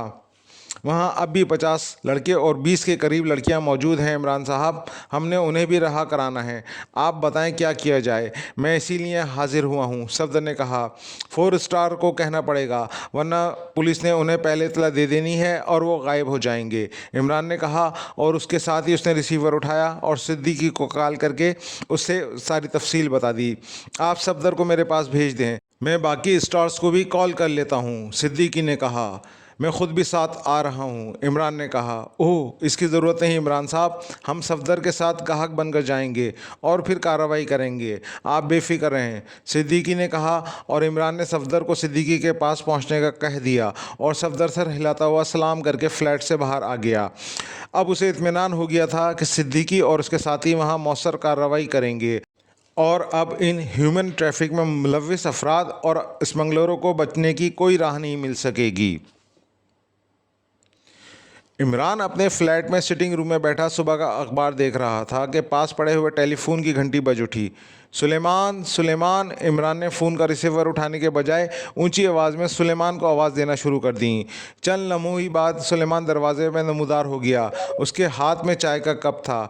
मैंने तुम्हें कितनी बार कहा है कि जब मैं अखबार पढ़ रहा होता हूँ तो बार बार डिस्टर्ब करने वाली नामाकूल चीज़ों को उठाकर ले जाया करो, इमरान ने कहा। मैं इस वक्त नाश्ता कर रहा हूँ और ये नाश्ता मैंने बड़ी मेहनत से तैयार किया है, इसलिए ये नाश्ता ना माकूलात में नहीं बल्कि माकूलात में शुमार होता है। मतलब ये कि मैं मसरूफ़ हूँ और जब मैं नाश्ते में मसरूफ़ होता हूँ तो मुझे फिर आपकी आवाज़ भी गिरा गुज़रती है, इसलिए जब मैं नाश्ता कर रहा होता हूँ तो आप मुझे आवाज़ देने से परहेज़ ही किया करें। सुलेमान ने मुंह बनाते हुए कहा। तुम खामखा फ़लसफ़ा बिगाड़ना शुरू हो गए, इमरान ने मुंह बनाकर कहा। आप जैसे बेअक्ल के लिए फ़लसफ़ा ज़रूरी होता है ताकि आपको कुछ तो अकल आए कि नाश्ते के वक्त बेजा किसी को पुकारा नहीं करते। सलमान ने तुर्की ब तुर्की जवाब देते हुए कहा तो उसके खूबसूरत जवाब पर इमरान बेख्तियार मुस्कुरा दिया। फ़ोन की घंटी मुसलसल बज रही थी। अब तुम फ़ोन उठाकर सुनते हो या ऐसे उठाकर तुम्हारे सर पर मार दूँ, इमरान ने कहा। शायद अखबार पढ़कर आपकी तबीयत ख़राब हो गई है, इसीलिए आप उल्टी सीधी बातें कर रहे हैं, सलमान ने कहा। क्या मतलब? अखबार का तबीयत ख़राब होने से क्या ताल्लुक़, इमरान ने हैरान होते हुए कहा। आपने ये तो सुना ही होगा कि किसी बच्चे को ख़राब करना हो तो उसे अपनी जेब से पैसे देना शुरू कर दो, नौजवान को बिगाड़ना हो तो उसे इश्क का रोग लगा दो, और आप जैसे इंसान की तबीयत ख़राब करनी हो तो उसके सामने अखबार रख दो। अखबार में कत्लो गारतगरी, सियासी बयानात, सियासतदानों की तर्रारियाँ और मुल्की बहरानों के साथ साथ ऐसी ऐसी मायूस कुन बातें होती हैं जिन्हें पढ़कर अच्छा भला सेहतमंद इंसान बीमार हो जाता है और उसे अपना मुस्तकबिल तारीक दिखाई देना शुरू हो जाता है। ऐसी सूरत में अखबार पढ़ने वाला इंतहाई डिप्रेशन का शिकार हो जाता है जो उसकी बीमारी का सबब बनता है। आप भी उसी तरह से चिड़े हुए हैं और इससे मुझे यही अंदाज़ा हो रहा है। मायूसाना ख़बरें पढ़कर आप भी डिप्रेशन का शिकार हो गए हैं और आपका ब्लड प्रेशर भी हाई हो गया है। फ़िशार खून आपके दिमाग तक पहुंच गया है जिसकी वजह से आप झिल्लाए हुए हैं और इसी चिल्लाहट में आप ख़ुद फ़ोन सुनने के बजाय चीख चीख कर मुझे आवाज़ दे रहे थे, सलमान ने कहा। तो इमरान ने बेख्तियार अपना सर पकड़ लिया। ये तो खैर तुमने ठीक ही कहा। वाकई किसी सेहतमंद आदमी को बीमार करना हो या उसे जहनी खलशिफार का शिकार करना हो तो उसके हाथ में या तो अखबार थमा दो या फिर उसे पाकिस्तानी और काफिरिस्तानी न्यूज़ चैनल्स के सामने बिठा दो। ऐसी ऐसी खबरें होती हैं जिन्हें देखकर, सुनकर, पढ़कर अच्छा भला आदमी मायूस, दुखी, फ़िक्रमंद और बीमार हो जाता है, इमरान ने कहा। तो फिर आप बीमार होना छोड़ें और फ़ोन का रिसीवर उठा लें। ऐसा ना हो कि फ़ोन करने वाला रिसीवर कान से लगाए इसी इंतज़ार में बीमार हो जाए कि आप उसका फ़ोन कब उठाएंगे। सोच और इंतज़ार भी मुख्तलिफ़ बीमारियों में मुब्तला करने का सबब बन जाता है, सुलेमान ने बड़े फ़लसफ़ियाना लहजे में कहा। बहुत बेहतर मोहतरम महा फ़लसफ़ी साहब, मैं सुन लेता हूँ फ़ोन, आप जाकर नाश्ता करें, इमरान ने एक तवील सांस लेते हुए कहा। गुड, ये हुई ना बात, सुलेमान ने कहा और तेज़ी से मुड़कर कमरे से निकल गया। इमरान ने मुस्कुराते हुए फ़ोन का रिसीवर उठाया और कान से लगा लिया, लेकिन शायद दूसरी तरफ से फ़ोन करने वाला ठग गया था। उसने इमरान के फ़ोन उठाने से एक लम्हा कबल कॉल डिस्कनेक्ट कर दी थी। हैरत है, फ़ोन पर तो कोई नहीं, शायद मेरे कान बजे होंगे, किसी ने कॉल बेल बजाई होगी और मैं फ़ोन की घंटी समझा हूँ, इमरान ने बड़बड़ाते हुए कहा। सुलेमान, जनाब आगा सुलेमान पाशा साहब, इमरान ने ऊंची आवाज़ में हाँक लगाते हुए कहा। अब क्या हुआ? सुबह सुबह किसने आपके सर पर हथौड़ा मार दिया है? सुलेमान ने एक दफ़ा फिर दरवाजे पर नमूदार होते हुए कहा। हथौड़ा? हाँ, मेरे सर पे हथौड़ा ही मारा गया है। आगे आओ और मेरी तरफ गौर से देखो और मुझे बताओ मैं कैसा नज़र आ रहा हूँ, इमरान ने कहा। कैसा नज़र आ रहा हूँ? क्या मतलब? आप जैसे हैं वैसे ही नज़र आ रहे हैं, इसमें गौर से देखने वाली कौन सी बात है, सुलेमान ने उसी तरह मुंह बनाते हुए कहा। मैं बूढ़ा हूँ, इमरान ने तेज़ लहजे में कहा। ये आप मुझसे पूछ रहे हैं या बता रहे हैं? सुलेमान ने इस बार मुस्कुरा कर कहा।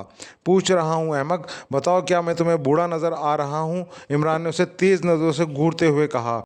बूढ़े नज़र तो नहीं आ रहे, लेकिन आपकी खुराक बूढ़ों वाली ज़रूर हो गई है, सुलेमान ने कहा। बूढ़ों वाली खुराक? क्या मतलब हुआ इसका? इमरान ने आंखें चौड़ी करते हुए कहा। आप एक कप चाय, 2 सूखे टोस्ट खाते हैं, और वो भी चाय में डुबो डुबो कर, और एक उबला हुआ अंडा खाते हैं। उबला हुआ अंडा और फिर टोस्ट चाय में डुबो डुबो कर बूढ़े ही खाते हैं जिनके दांत नहीं होते, सुलेमान ने कहा। लेकिन मेरे दांत तो हैं पूरे 32 के 32, इमरान ने मुंह खोलकर उसे दांत दिखाते हुए कहा। एक जानवर है जिसके खाने के दांत और दिखाने के और होते हैं। आपके खाने के दांत तो दिखाई नहीं दे रहे, लेकिन दिखाने वाले ज़रूर दिखाई दे रहे हैं, और दिखाने वाले दांत ज़ाहिर है नकली ही हो सकते हैं, सुलेमान ने कहा। क्या मतलब? क्या तुम ये कहना चाहते हो कि मैंने नकली बत्ती सी लगा रखी है? और क्या कहा तुमने? जानवर के दांत? मैं तुम्हें जानवर दिखाई देता हूँ, और वो भी हाथी? इमरान ने उसे तेज़ नज़रों से घूरते हुए कहा। आप भी तो जानवर ही हैं, सुलेमान ने कहा। जानवर और मैं? ये तुम क्या कह रहे हो अहमक? जानवर जानवर होता है और इंसान इंसान। तुम मुझ जैसे भले, शरीफ और नेक दिल इंसान को जानवर कैसे कह सकते हो? बोलो, जवाब दो, इमरान ने तेज़ लहजे में कहा। इंसान शरीफ हो, नेक दिल हो या फिर जालिम, मेरे नज़दीक वो बहरहाल जानवर ही है। और इंसान जानवर ना हो तो वो ज़िंदा कैसे रह सकता है? उसे तो वो मुर्दा ही कहना पड़ेगा, सुलेमान ने बड़े फ़लसफ़ियाना लहजे में कहा। तुम फिर फ़लसफ़ा बिगाड़ना शुरू हो गए, इमरान ने उसे तेज़ नज़रों से घूरा। अब फ़लसफ़ा बिगाड़े बगैर आपके अकल शरीफ में कुछ ना आए तो मैं क्या कर सकता हूँ, सुलेमान ने बेचारगी के आलम में कहा। हाँ, ये भी ठीक है। हाय, क्या मतलब? क्या मेरी अकल शरीफ इतनी ही ख़राब है कि बगैर फ़लसफ़े के मैं कुछ ना समझ सकता? इमरान ने पहले बेख्याली में इकरार करते हुए कहा, और फिर वो चौंक कर सुलेमान को गुस्सैली नज़रों से घूरने लगा। ख़राब ही तो कह रहा हूँ, अकल शरीफ होती तो आप मेरे जानवर कहने पर इस तरह न भड़कते, सुलेमान ने मुंह बनाते हुए कहा। खूब, तुम किसी शरीफ आदमी को जानवर कहोगे और वो तुम पर भड़के भी ना? ऐसा कैसे हो सकता है? इमरान ने कहा। अगर मैं साबित कर दूं आप जानवर हैं तो, सुलेमान ने मुस्कुराते हुए कहा। तो क्या? इमरान ने दीदे घुमाकर कहा। तो क्या आप मुझे इनाम देंगे? सुलेमान ने कहा। मैं सींग मारकर तुम्हारा पेट फाड़ दूंगा और तुम्हें उठाकर फ्लैट से बाहर फेंक दूंगा, इमरान ने गुर्रा कर कहा। क्या मतलब? ये कैसा इनाम है? सुलेमान ने हैरत भरे लहजे में कहा। तुम मुझे जानवर कहो और जानवर साबित भी कर दो तो क्या मैं तुम्हें आसानी से छोड़ दूंगा? ना हिंजार बावर्ची, इमरान ने आंखें निकालते हुए कहा। फिर ऐसे नाम आप ही को मुबारक हो, मैं बाज आया ऐसे इनाम से, सुलेमान ने मुंह बनाते हुए कहा और वापस जाने के लिए पलटा। अब जा कहाँ रहे हो जाहिल बावर्ची, इमरान ने उसे जाते देखकर ऊंची आवाज़ में कहा। आपके लिए नाश्ता लेने, सुलेमान ने कहा। नहीं चाहिए मुझे तुम्हारा नाश्ता, मैं सर सुल्तान के पास जा रहा हूँ। उनके पास जाकर मैं शानदार किस्म का नाश्ता करूँगा, सूखा सड़ा और बासी नाश्ता तुम ही करो, इमरान ने मुंह बनाकर कहा। ठीक है, मैंने आपके लिए कीमा भरे तड़तड़ाते हुए पराठे बनाए थे। आमलेट के अलावा जैम, जेली, मामलेट, मक्खन और खालिस दही की लस्सी बनाकर बड़ा सा गिलास रखा है। आप जाकर सर सुल्तान के यहाँ नाश्ता करें, मैं उसी सूखे सड़े नाश्ते से काम चला लेता हूँ, सुलेमान ने बड़े इत्मीनान भरे लहजे में कहा। अरे अरे, ऐसा नाश्ता तो किस्मत वालों को मिलता है और तुम उसे सूखा सड़ा नाश्ता कह रहे हो, इमरान ने बौखला कर कहा। अब आपकी किस्मत ही ख़राब है तो मैं क्या कर सकता हूँ, सुलेमान ने जवाब दिया तो इमरान खिलखिलाकर हंस पड़ा। इतनी जल्दी तुमने इतना तगड़ा नाश्ता बना भी लिया? अभी तो तुम कह रहे थे तुम खुद नाश्ता कर रहे हो, इमरान ने मुस्कुरा कर कहा। कर रहा था, आपके बुढ़ापे का सुनकर मेरे दिल में आपके लिए हमदर्दी पैदा हो गई थी, इसलिए मैंने सोचा कि अपने हिस्से का कुछ नाश्ता आपको दे दिया जाए, क्योंकि बूढ़ों के दिल से निकली हुई दुआएं सीधी आसमान तक पहुंचती हैं, सुलेमान ने मुस्कुराते हुए कहा तो इमरान खिलखिलाकर हंस पड़ा। उसी लम्हे एक बार फिर फ़ोन की घंटी बज उठी। इस बार इमरान ने फ़ौरन फ़ोन उठा लिया। सिद्दीकी बोल रहा हूँ इमरान साहब, दूसरी तरफ से सिद्दीकी की आवाज़ सुनाई दी तो इमरान बेख्तियार चौंक पड़ा। अरे हाँ, क्या हुआ उन लड़कों और लड़कियों का, इमरान ने चौंक कर पूछा। ऑपरेशन मुकम्मल हो गया है, हमने वहाँ स्मगलर धर्मदास और सरदार करतार सिंह समेत सबका खात्मा कर दिया है और उन लड़कों और लड़कियों को एक बड़ी वैगन में बिठाकर वापस ले आए हैं। मैंने सुप्रिटेंडेंट फैयाज साहब को फ़ोन करके 4 स्टार की चीफ़ की हैसियत से सारी बात बताई तो सुप्रिटेंडेंट साहब बेहद खुश हुए। उन्होंने लड़कों और लड़कियों को अपनी तहवील में लेकर पुलिस से बात की और फिर पुलिस ने इन लड़कों और लड़कियों को उनके वालिदैन तक पहुंचा दी। मैं अभी फारिग हुआ हूँ तो मैंने सोचा आपको कॉल करके बता दूँ, सिद्दीकी ने जवाब देते हुए कहा। अरे वाह, फिर तो मेरा भी स्कोप बन गया। सफदर कहाँ है? उसने मुझसे रब्ता ही नहीं किया और मैंने टाइगर को भी भेजा था। कहाँ हैं वो दोनों? इमरान ने कहा। वो हमारे साथ ही थे इमरान साहब, अभी अभी वापस गए हैं, सिद्दीकी ने जवाब दिया। चलो ठीक है, मैं खुद ही उनसे रब्ता कर लूँगा। तुम सुनाओ कोई और नई बात? इमरान ने कहा। क्या आप डाइजिन मशीन के बारे में कुछ जानते हैं? सिद्दीकी ने पूछा।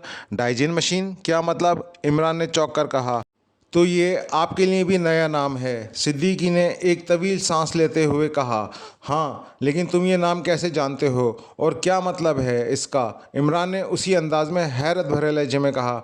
इमरान साहब, इस धर्मदास की तलाशी के दौरान उसके बैग से एक ऐसा कार्ड मिला जिसे देखकर मैं हकीकतन चौंक पड़ा, सिद्दीकी ने कहा। किसका कार्ड? इमरान ने चौंक कर पूछा। काफिरिस्तान के वज़ीर दाखिला के पर्सनल सेक्रेटरी का, लेकिन उसके पीछे डाइजिन मशीन के अल्फाज लिखे हुए थे, सिद्दीकी ने कहा। तुम्हारा मतलब है पर्सनल सेक्रेटरी भी इस धंधे में मुलविस है? लेकिन इसमें अजीब बात कौन सी है? इमरान ने हैरत भरे लहजे में कहा। आप समझ नहीं रहे, मैं उस डाइजिन मशीन के बारे में कह रहा हूँ, सिद्दीकी ने कहा। क्या नाम है उस पर्सनल सेक्रेटरी का? इमरान ने पूछा। उसका नाम हेरात नाथ है, सिद्दीकी ने बताया। लेकिन एक आम से स्मगलर के पास मौजूद कार्ड पर अगर डाइजिन मशीन लिखा हुआ मिला है तो उसकी क्या अहमियत हो सकती है? शायद बच्चों और औरतों की स्मगलिंग में कोई मशीन हो। तुम ये बताओगे इस स्मगलिंग के सिलसिले में तुमने मज़ीद क्या क्या किया है? इमरान ने कहा। इमरान साहब, 4 स्टार ने उस पर काम शुरू कर दिया है और इस सिलसिले को चेक करके इस खौफनाक बुराई को इंशाल्लाह जड़ से उखाड़ फेंकेंगे। मैंने तो इसीलिए आपसे कार्ड के बारे में बात की थी कि शायद आप इस बारे में कुछ जानते हों, सिद्दीकी ने एक तवील सांस लेते हुए कहा। होने को तो बहुत कुछ हो सकता है। बहरहाल ठीक है, मैं चीफ़ को बताने से पहले अपने तौर पर नौटरान से बात करता हूँ कि वो इस मामले को चेक करे। हो सकता है इससे कोई अहम मालूमात मिल जाएं, इमरान ने कहा। ये ठीक है, हो सकता है उससे कोई अहम बात सामने आ जाए। शुक्रिया, दूसरी तरफ से सफदर ने कहा और इसके साथ ही राब्ता ख़त्म हो गया। तो इमरान ने क्रेडिल दबाया और फिर टून आने पर इसने नंबर प्रेस करना शुरू कर दिए। नॉटरॉन बोल रहा हूँ। राब्ता कायम होते ही नॉटरॉन की आवाज़ सुनाई दी। तुम्हें अपना नाम नॉटरॉन की जगह न्यूट्रॉन रख लेना चाहिए। इमरान की ज़बान रवां हो गई। वो क्यों?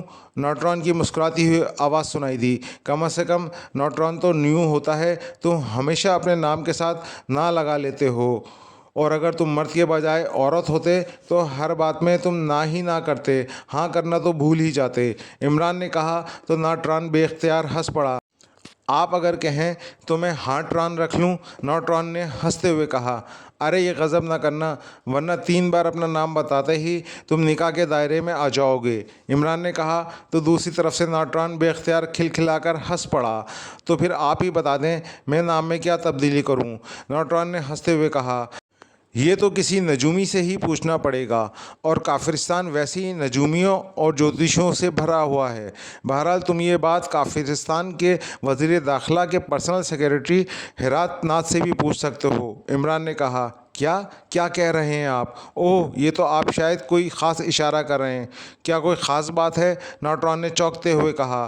4 स्टार को 9 उम्र बच्चों और औरतों के काफिरिस्तानी स्मगलर धर्मदास से कार्ड मिला है। ये कार्ड उस हेरात नाथ का है और इस कार्ड के पुष्प पर डाइजिन मशीन के नाम लिखे हुए हैं। अब तुमने ये मालूम करना है कि ये मशीन बच्चों और औरतों की ख़रीदो फरोख्त का सिलसिला है या कोई और मसला है, इमरान ने कहा। डाइजिन मशीन, अजीब सा नाम है। क्या ये टाइपशुदा है या हाथ से लिखा हुआ है? नॉटरॉन ने पूछा। हाथ से लिखा हुआ है, इमरान ने जवाब दिया। हेरात नाथ से मैं अच्छी तरह वाकिफ़ हूँ। वो वज़ीर दाखिला का पर्सनल सेक्रेटरी ही नहीं बल्कि वो पुरस्कार किरदार का मालिक है। मुझे इसके बारे में अक्सर इतलात मिलती हैं कि इसकी मुलाकातें काफिरिस्तानी ब्लैक स्टार एजेंसी के चीफ से अक्सर होती रहती हैं। मैंने कोशिश भी की कि शायद कोई ख़ास बात सामने आ जाए, लेकिन अभी तक ऐसा कुछ सामने नहीं आया। लेकिन अब आपने ख़ास तौर पर उसका नाम लिया है, तो अब मैं भी उसके बारे में ख़ुसूसी तौर पे मालूमात हासिल करूँगा। नॉर्ट्रॉन ने इस बार संजीदा लहजे में कहा। किस तरह मालूमात हासिल करोगे? क्या उसे अगवा करके उस पर तशद्दुद करोगे? इमरान ने पूछा। नहीं, उसकी ज़रूरत नहीं पड़ेगी। हेरात नाथ की एक औरत से बड़ी गहरी दोस्ती है। वो एक नाइट क्लब में रक्कासा है, इंतहाई खूबसूरत लड़की है जिसे वो बेहद पसंद करता है। उस औरत को भारी मुआवजा देकर उससे हेरात नाथ के बारे में मालूमात हासिल की जा सकती हैं, क्योंकि ये बात मुझे मालूम है कि हेरात नाथ और ये रक्कासा CX नामी मखसूस शराब पीने पिलाने वाले शौकीन हैं, और ये शराब जब जहन पर चढ़ जाए तो फिर लाशऊर भी सामने आ जाता है। न्यूट्रॉन ने कहा। क्या ये औरत, मेरा मतलब है रक्कासा, इस काबिल है कि ऐसे मामलात को समझ सके? इमरान ने कहा। जी हाँ, वो बहुत तेज़ औरत है और वो सिर्फ दौलत में मरती है। पहले भी इसके ज़रिए हमने काफ़ी मालूमात उस हेरात नाथ के बारे में हासिल कराई हैं, नॉट्रॉन ने जवाब देते हुए कहा। ओके, फिर ठीक है, इस बारे में मालूम करके फ़ौरन मुझे रिपोर्ट दो, इमरान ने कहा, और फिर अल्लाह हाफिज़ कहकर उसे रिसीवर रखा ही था कि फ़ोन की घंटी बज उठी। इसने हाथ बढ़ाकर रिसीवर उठा लिया। अली इमरान, इमरान ने अपने मखसूस लहजे में कहा। टाइगर बोल रहा हूँ बॉस। दूसरी तरफ से टाइगर की आवाज़ सुनाई दी। टाइगर हो तो क्यों भूल जाते हो कि टाइगर बोला नहीं करते, दहाड़ा करते हैं। कितनी बार समझाऊं तुम्हें? इमरान ने कहा। अगर उस्ताद हंटर वाला हो तो उसके सामने टाइगर ही नहीं, शेर भी दहाड़ना तो एक तरफ मुंह खोलना भूल जाते हैं बॉस, टाइगर ने कहा। तो इमरान उसके इस खूबसूरत जवाब पर बेख्तियार खिलखिलाकर हंस पड़ा। तुमने चूंकि खूबसूरत जवाब दिया है, इसलिए मेरी तरफ से इजाज़त है बोलने की, बजाय बेशक दहाड़ो, चिंगाड़ो, इमरान ने हंसते हुए कहा। बॉस, धर्मदास के एक साथी जैकी की जेब से काफिरिस्तानी ब्लैक एजेंसी का खुसूसी कार्ड मिला है मुझे। इसका मतलब है कि ये ग्रुप ना सिर्फ बच्चों और औरतों की स्मगलिंग में मुलविस है, बल्कि ये यहाँ पाकेशिया में किसी ख़ास मिशन पर आए थे, टाइगर ने कहा। तो इमरान बेख्तियार चौंक पड़ा। ओह, ये वाकई तुमने अहम बात की है। इससे पहले सिद्दीकी ने भी मुझे बताया था कि उस धर्मदास से काफिरिस्तानी वज़ीर दाखिला के पर्सनल सेक्रेटरी हेरात नाथ का कार्ड मिला है, जिसकी पुष्प पर डाइजिन मशीन के अल्फाज भी लिखे हुए हैं, और अब तुमने ये बात बताई है। इसका मतलब है इस स्मगलिंग की आड़ में यहाँ वो कोई अहम मिशन मुकम्मल करने आए थे। क्या वो सब हलाक हो चुके हैं या उनमें से कोई ज़िंदा बचा है? इमरान ने इस बार संजीदा लहजे में पूछा। एक आदमी ज़िंदा सुपर फैयाज़ के हवाले किया गया है, क्योंकि वो इनका मुलाजिम था, और हमने उसे इसलिए ज़िंदा रखा था कि इससे बच्चों और औरतों के बारे में तफसीली मालूमात हासिल कर सकें, टाइगर ने जवाब दिया। उसका क्या नाम है? इमरान ने पूछा। उसने अपना नाम दिलेर सिंह बताया था, टाइगर ने कहा। ठीक है, मैं चेक करता हूँ, इमरान ने कहा, और फिर इसने क्रेडिल दबा दिया, और टून आने पर इसने एक बार फिर नंबर प्रेस करना शुरू कर दिया। सुपर फैयाज़ बोल रहा हूँ, सुपरिटेंडेंट सेंट्रल इंटेलिजेंस ब्यूरो। राब्ता कायम होते ही दूसरी तरफ से सुपर फैयाज़ ने अपने मखसूस लहजे में कहा। अली इमरान बोल रहा हूँ, इमरान ने मुस्कुराते हुए कहा। ओह, तुम कैसे फ़ोन किया है? इमरान की आवाज़ सुनकर कदरे सख्त लहजे में कहा। 4 स्टार के चीफ ने अपनी शादी की खुशी में शायद तुम्हें बिरयानी की पूरी देग मुझसे पूछे बगैर दे दी है, जबकि मैंने मुद्दत से बिरयानी नहीं खाई, बल्कि मैंने तो उसका जायका तक भूल गया हूँ, इमरान ने मुस्कुराते हुए कहा। ये सरकारी मामलात हैं और तुम गैर मुतल्लिका आदमी हो, इसलिए मोहतात रहा करो। ऐसा ना हो कि कार सरकार में बेजा मदाखलत पर मैं तुम्हारे हाथों में हथकड़ियाँ पड़ जाएं, सुपर फैयाज़ ने कहा और सख्त लहजे में कहा। ठीक है, मैं 4 स्टार के चीफ से कह देता हूँ कि वो डैडी को मुकम्मल तफसील रिपोर्ट भिजवा दे, इमरान ने तरफ का पत्ता इस्तेमाल करते हुए कहा। क्या कह रहे हो? क्या मतलब है तुम्हारा? 4 स्टार के चीफ से तुम्हारा क्या ताल्लुक़? तुम कैसे जानते हो उसे? बोलो, जवाब दो, सुपर फैयाज़ ने कहा। उसका लहजा बता रहा था कि वो इमरान की एक ही बात पर चौकड़ी भूल गया है। जाहिर है उसने ये सब कुछ अपनी कारकर्दगी के तौर पर सर अब्दुर्रहमान के सामने पेश किया होगा, और अब अगर वाकई सर अब्दुर्रहमान को चीफ ऑफ 4 स्टार की रिपोर्ट मिल गई तो फिर सुपर चीफ का जो हशर होना था वो इमरान भी जानता था। 4 स्टार के चीफ से ये समझ लो, मेरा ऐसा ही ताल्लुक़ है जैसा तुम्हारा किसी सरकारी अफसर से है, इमरान ने मुस्कुराते हुए कहा। ओह, ये क्या कह रहे हो? सुपर फैयाज़ ने इस हद तक बौखला कर कहा कि इससे कोई जवाब ही नहीं बन पा रहा था।